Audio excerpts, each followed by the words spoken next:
Hello, everyone. Welcome to Behind the Screen. I am your host, Brittnie Rodriguez. My goal is to bring awareness to the pressures that content creators face in hopes to challenge those negative perspectives. Today, we have a very special guest, Tonio Skits. Welcome, Tonio. Thank you.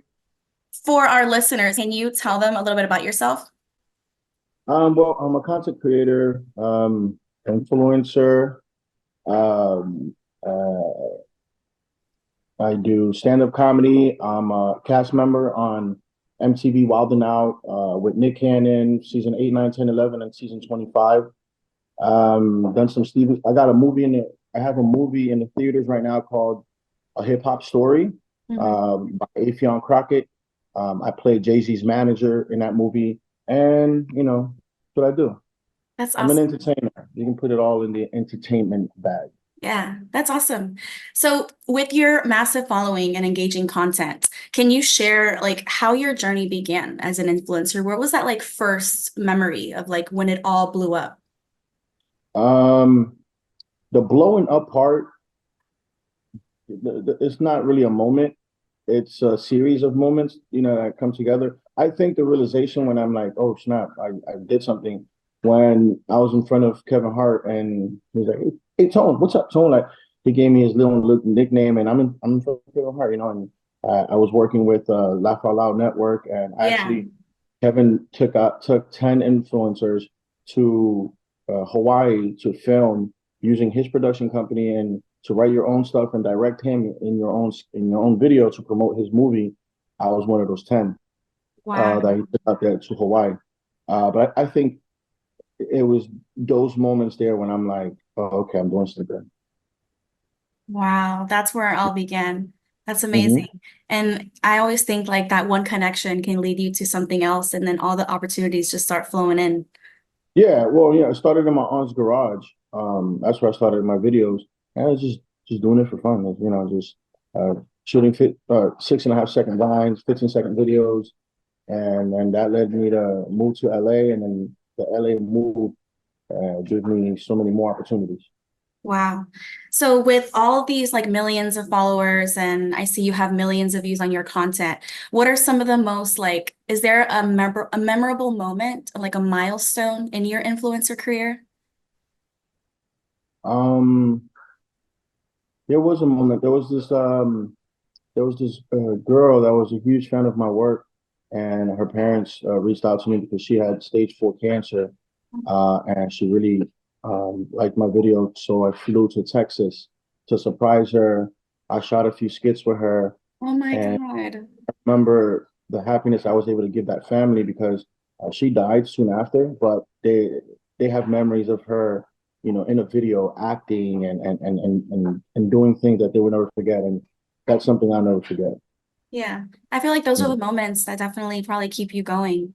And, Yeah. you have all these like with all these views and followers, obviously comes a lot of like the negative like criticism and stuff and like the negative comments. How do you handle all that? I mean, it was a process. At first, I remember when I started doing videos, like, yo, this is like 2015. Like, yo, you're too old to be doing these videos, or yo, you're not even funny. Like, I would get those messages, Wow.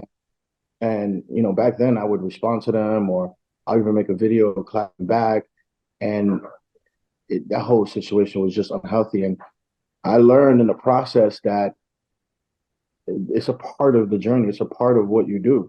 Everyone has an opinion, whether it's good or bad. Everyone has an opinion. And it's so easy because I would always hear people like, yo, just ignore the comments, or just pay attention to the positive ones. That's something that's easier said than done. Hmm. But over time, I was able to do exactly that. I just throw a block party. Somebody's saying something crazy, block. It got to the Yeah. point where they're hitting me up on other platforms saying, I'm so sorry, unblock me, unblock me, please, and all that stuff there. So I've learned that most of the stuff that are said, they don't even mean it.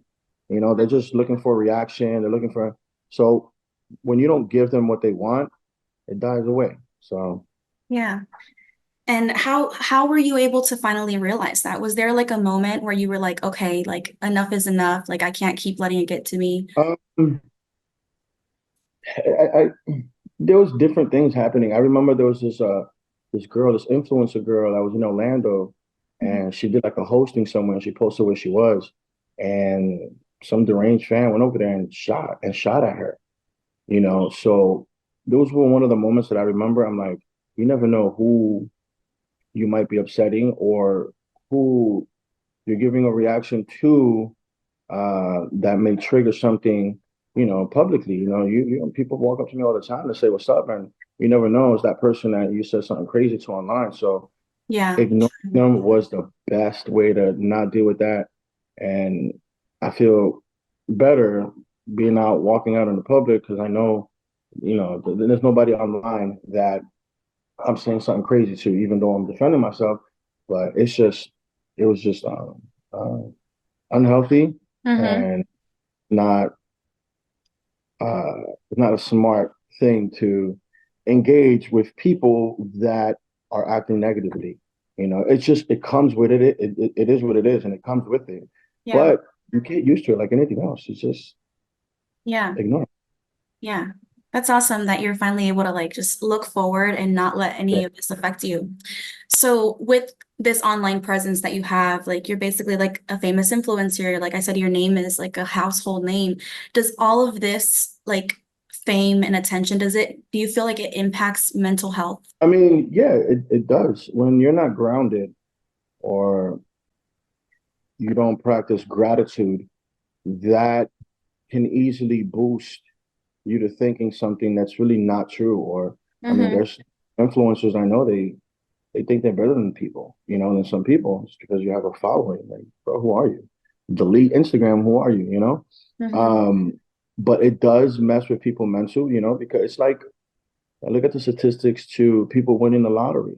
Those people commit suicide at a higher rate, and you would think you just won the lotto, but it comes with a lot of problems, right? Everyone now is after you for some money. The stress that you're having, it affects with your mental. Same thing goes with fame and achieving a certain status in social media. You have more people, talking shit about you. You have more people expressing opinions to you. So you have to be ready for all that, all Yeah. that that comes to you from blowing up, essentially. Yeah. So it has like the good, but then it also has that bad that could just Yeah, consume you. every, yeah, like everything. Yeah. Yeah. And that's what this is all about. That's what I wanted to hear. It's like the inside, like behind the screen, like what you guys actually go through.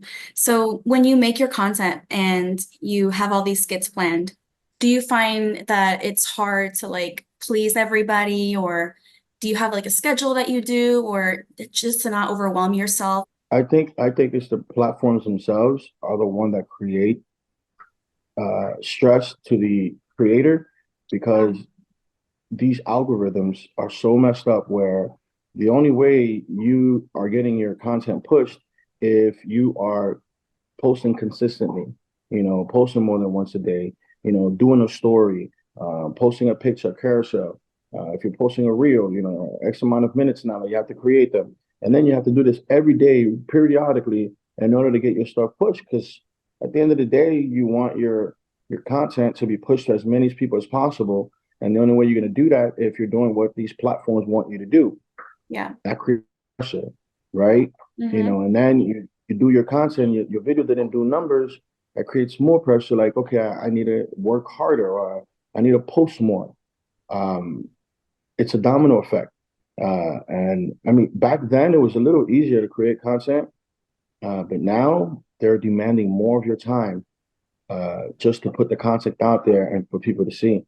And it's stressful, Yeah. and sometimes I do have a schedule but I deviate from the schedule because I have, life. Like there's things that's happening. So I've gotten to a point where now it is what it is. I post when I want to post. You know what I'm saying? I post creatively as I can create. I try not to force myself to create every day. And if I feel like creating today, then I'm going to create today and post.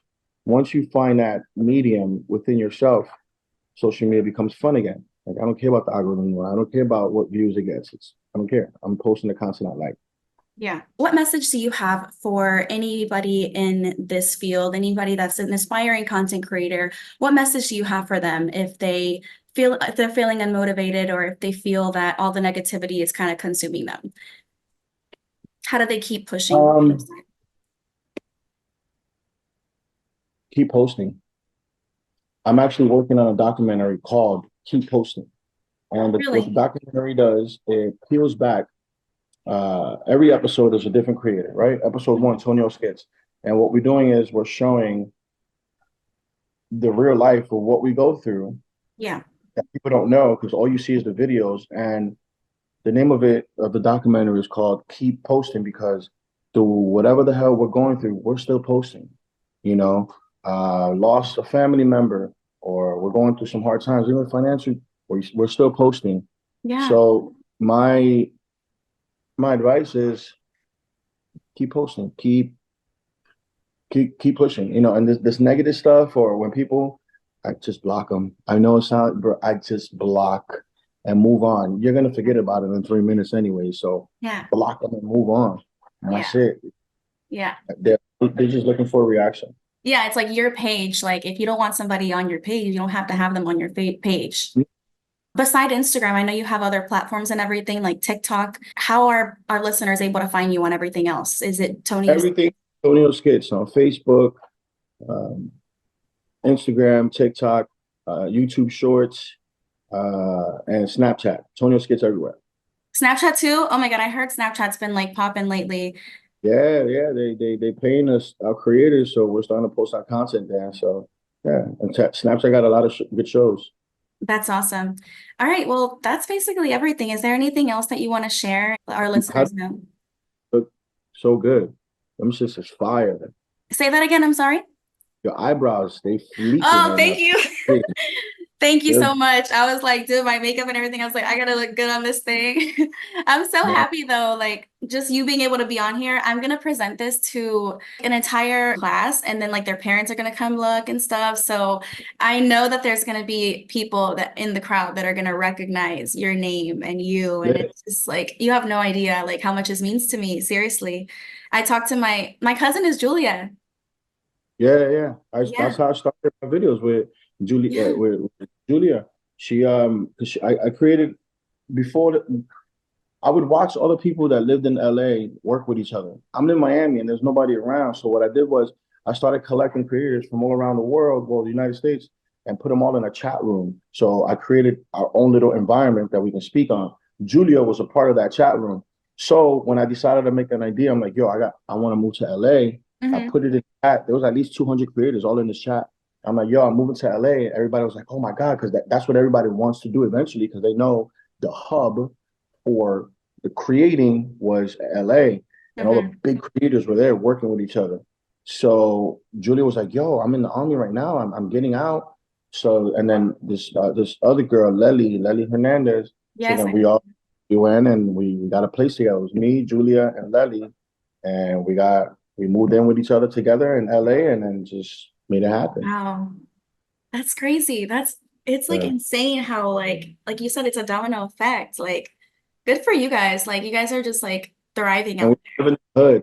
I did not know because I found it on Craigslist. The house looked amazing. I'm like, whatever. The first time I saw it was when I moved in. When we moved in, I did not know we were in the hood, there.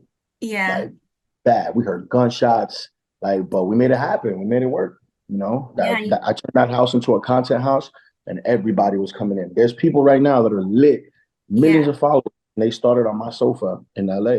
Wow. What's the degree in? So my degree will be film, television, and digital production.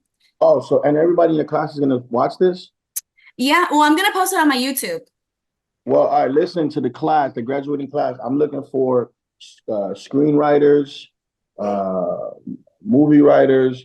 I'm trying to put a team together, a squad. So if you're watching this and you are an aspiring writer, DM me. All Cool. right. All right. Awesome. Oh my But God, they're gonna love make that. sure you graduate and stay in school Yes. because, yeah, because when you graduate, it's all bullshit. Don't stay in school. Just go get a job. You ain't got to get your degree. Just Yeah. fuck all this. Fuck these teachers. All right. So yeah, That's awesome. Thank you so much for sharing your experience with us today. I'm confident that your experience is going to resonate with someone out there who's navigating that social media life and trying to make it. And that's it. Thank you, Tonio. Thank you. Thank you. And all hell praise Taylor Swift. I love Taylor Swift. Okay, bye.